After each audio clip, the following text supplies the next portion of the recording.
এই সুন্দর রিসেপশন লুকটি কি করে ক্রিয়েট করেছি এটা টিউটোরিয়াল দেখার জন্য তোমরা আমাকে কমেন্টে ভরিয়ে দিয়েছো। চলো চলো আর লেট না করে টিউটোরিয়ালটা দেখে নাও। এই মেকআপটি কিন্তু একটা আলট্রাইজড গ্লাস ফিনিশ মেকআপ লুক ছিল। আলট্রাইজড মেকআপের ক্ষেত্রে স্কিন প্রিপারেশন কিন্তু খুব ভালোভাবে করতে হবে। যতটা তোমরা ডিউই আর গ্লোই ভাবে স্কিন প্রিপারেশনটা করতে পারবে ঠিক ততটাই কিন্তু মেকআপটা অনেক বেশি গ্লো করবে। স্কিন প্রিপারেশনের জন্য আমি সবার প্রথমে একটি গ্লো মিস্ট ব্যবহার করেছি, দেন আমি একটি ওয়াটার ক্রিম ব্যবহার করেছি যেহেতু প্রচন্ড পরিমাণে গরম। তারপর একটি রেডিয়েন্ট প্রাইমার ব্যবহার করেছি আর মেকআপকে লং লাস্টিং করার জন্য এখানে রিকোডের লাইফলাইন মিক্সার ব্যবহার করেছি। সব রকম মেকআপই তুমি সব সিজনে ক্লায়েন্টদেরকে প্রোভাইড করতে পারবে যদি তোমার সঠিক টেকনিক জানা থাকে। এবার স্কিন প্রিপারেশন লাস্ট স্টেপ হলো এখানে লিকুইড হাইলাইটার। আলট্রাইজড মেকআপ যেহেতু অনেকটা ডিউই আর গ্লোই হয় তাই এখানে আমি লিকুইড হাইলাইটার ব্যবহার করেছি। লিকুইড হাইলাইটার ছিল সপারেল ব্র্যান্ডের। স্কিন প্রিপারেশন ভালোভাবে ডান হয়ে গেলে এবার আমি আইব্রোটাকে ভালোভাবে শেপ দিয়ে নিচ্ছি।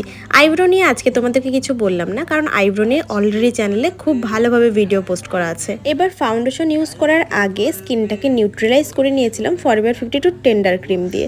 আর আজকে এখানে ফাউন্ডেশন ব্যবহার করছি নার্স আর সপারেল এই দুটো রেডিয়েন্ট ফাউন্ডেশন দিয়ে। আর জানোই এই ফাউন্ডেশনগুলো কতটা কস্টলি ব্র্যান্ডের। এই মেকআপটি কিন্তু আমি আজকের এই বিভৎস গরমেই কিন্তু করেছি। এই 2 দিন আগে করেছিলাম মেকআপটা আর আজকে তোমাদের সাথে ভিডিও পোস্ট করেছি। এবার ক্রিম কনসিলার ইউজ করছি এখানে পিএসির, যেটা সবসময় আমি ইউজ করি। এই কনসিলারটাকে আমি ছাড়তেই পারি না, এতটা ফেভারিট আমার। এখন এখানে একটু লিকুইড ব্লাশার ইউজ করছি যেটা হচ্ছে ফরএভার 52 ব্র্যান্ডের। তোমরা যে আমার ভিডিওগুলোতে এত বেশি ভালোবাসা দাও আর তোমরা যে আমার ভিডিও দেখে মেকআপ শিখে মেকআপ করো, সত্যি এই জিনিসটা আমার কাছে খুব বড় একটা পাওনা। আজকে আমি এই মেকআপে ক্রিম প্রোডাক্ট সব থেকে বেশি ইউজ করেছি।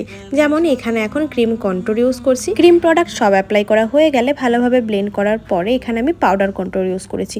মনে রাখবে মেকআপে তুমি যেগুলো ক্রিম বেশি ইউজ করবে সেগুলোকে কিন্তু পাউডার দিয়েও লক করতে হবে। এইবার এখানে পাউডার ব্লাশার অ্যাপ্লাই করে নিয়েছি। এখন যেখানে যেখানে পাউডার লকিং হয়নি সেই জায়গাগুলোতে আমি পাউডার দিয়ে খুব ভালোভাবে পুরো মেকআপটাকে লক করে নিচ্ছি। এই আলট্রাইজড মেকআপের ক্ষেত্রে পাউডার লকিং টেকনিকটা একটু আলাদা, যেটা আমাদের ক্লাসে খুব ডিটেলস শেখানো হয়। এবার আমার ফেভারিট হাইলাইটার যেটা হচ্ছে রিকোড ব্র্যান্ডের, এটা আমি খুব ভালোভাবে ইউজ করে নিয়েছি। আজকে আমি এখানে দুটো হাইলাইটার ইউজ করেছি, এক হচ্ছে রিকোডের, দেন পরে আমি ম্যাকের হাইলাইটার ইউজ করেছিলাম। পুরো বেস মেকআপ ডান হয়ে যাওয়ার পরে এখানে আমি শার্লিন টিলবারের ফিক্সার দিয়ে অল ওভার মেকআপকে ডান করে দিয়েছি।